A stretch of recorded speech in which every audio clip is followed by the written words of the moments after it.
lower the PO2, and then in parentheses, tissues, that's where your PO2 is what? Low.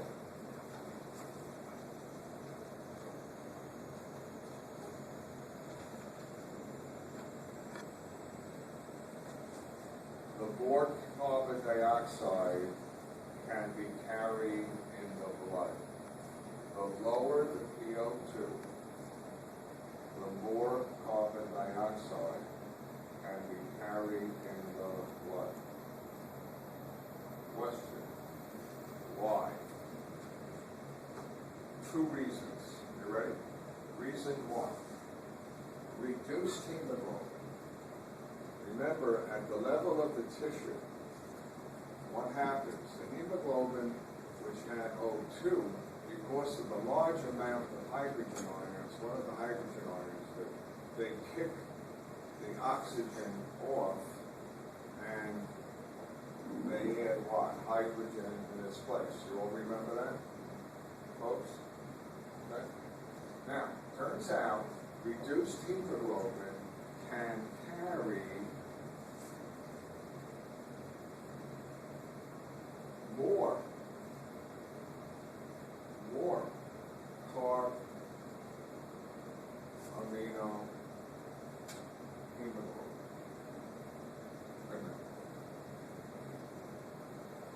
Sorry, can carry more CO2 as carb amino.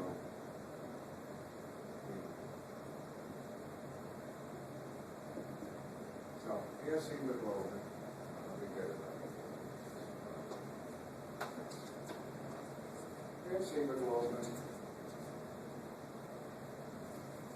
with its 4 chains of, remember CO2 can what? Attached to the chains. If the hemoglobin has here, let's say HbO2, HbO2, but here it has HbH and HbH. Remember, hemoglobin never gives up all of its oxygen. It can what? Carry more CO2 with it. Carry more of it. See how I put 2 of them on? Huh? What are these lines? These are the protein chains. Remember, it can attach to one of the amino acids. It can attach to more CO2 can attach if the hemoglobin is in the reduced form, the hydrogen. Probably because of this reason. I'll be the hemoglobin and I'll remove the 4 chains. Here are the 2 chains. When you attach hydrogen instead of oxygen, the chains change their 3-dimensional shape. You with me? And they combine with CO2. What's the other reason? Reason number 2. That's 1, 2.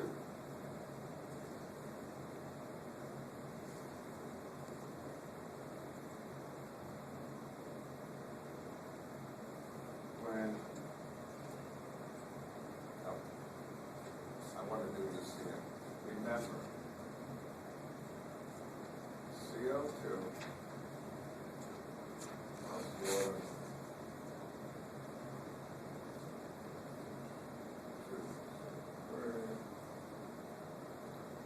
So tired of this equation.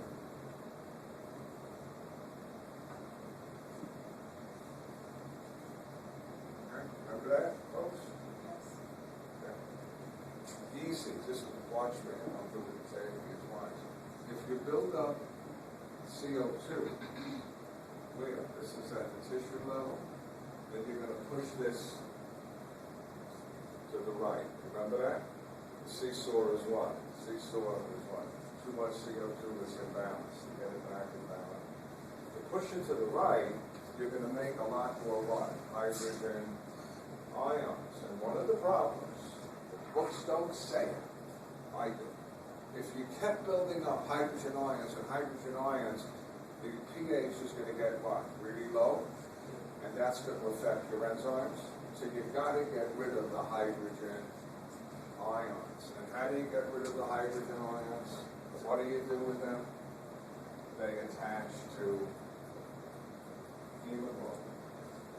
You want to know something? I never told you this before. Because because hemoglobin can pick up hydrogen ions.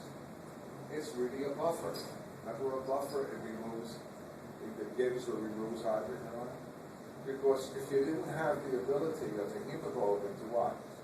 Lose the oxygen, remember that was the Bohr effect, and the hydrogen what goes on, then if the hydrogen had no place to go, the pH would what? Get lower and lower and lower, and all your what? Chemistry would stop. Okay? So you can carry what? More bicarbonate only because what? The hydrogen ions have some place to go. So number two is when the hydrogen ions get picked up by hemoglobin, you can have more bicarbonate in the blood.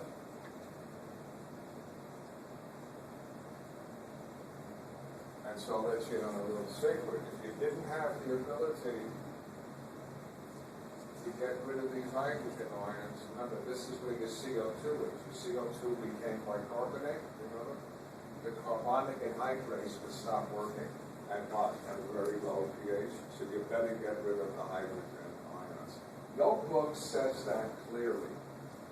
Does that make sense to you again? If you want to carry more CO2, one, you can attach it to what? You can attach it to the what? Protein of hemoglobin. Better only if the hemoglobin is reduced, meaning holding the hydrogen. Two, if you want to carry more CO2, you've got to convert it to bicarbonate, but you also make what? Hydrogen ions. And you can't keep converting it to bicarbonate unless you find something to what? Buffer the hydrogen ions, and that's the hemoglobin. Does everyone follow that? Huh? Would it be nice if the book would say that?